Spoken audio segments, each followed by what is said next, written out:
saudara, mari serukan haleluya 3 kali. 1, 2, 3. Haleluya, haleluya, haleluya. Mari berikan kemuliaan bagi nama Tuhan. Sekarang ini Tuhan Yesus hadir di sini. Dan Dia mengasihi saudara, sangat mengasihi saudara. Tuhan Yesus mengasihi semua manusia ini. Tuhan Yesus mengasihi dunia ini. Tuhan Yesus lebih-lebih mengasihi manusia yang berdosa, saudara. Karena untuk itulah Dia datang, untuk menebus manusia dari dosa. Saudara, firman Tuhan berkata dalam Roma 3:23, semua manusia telah berbuat dosa dan telah kehilangan kemuliaan Allah. Saudaraku, bukan Tuhan tidak berkuasa menolong manusia ini. Ya, bukan Dia tidak berkuasa untuk membantu atau menyembuhkan penyakit atau membebaskan manusia dari permasalahannya. Tapi apa kata firman Tuhan dalam Yesaya 59 ayat 1-2? Bukan tangan Tuhan kurang panjang untuk menolong atau telinganya kurang tajam untuk mendengar, tetapi yang merupakan pemisah antara kita dengan Tuhan ialah segala dosa-dosa kita. Dan yang membuat Tuhan tidak bisa mendengar doa kita adalah segala kejahatan kita. Saudaraku, tetapi Tuhan Yesus berkata dalam Roma 6:23, memang upah dosa itu maut. Dosa harus dihukum, karena tidak ada dosa yang bisa masuk ke sorga. Sorga yang terlalu kudus, sorga yang tempat Tuhan Yesus berada. Tuhan Yesus kudus, dan tidak ada dosa yang ada ukurannya, apakah kecil atau besar, saudara. Apakah saudara sudah membunuh orang, maka itu dikategorikan saudara harus masuk neraka. Tapi kalau dosa saudara hanya sekedar berbohong, maka saudara bisa masuk surga. Tidak ada ukuran dosa.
yang tidak memiliki hidup yang kekal.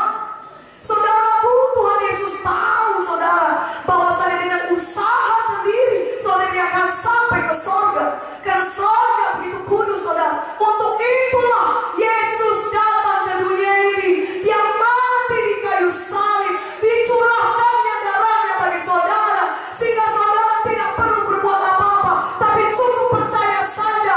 Maka darah Yesus akan menyucikan saudara dari segala dosa saudara, sehingga saudara dilayakkan masuk dalam kerajaan sorga. Amin.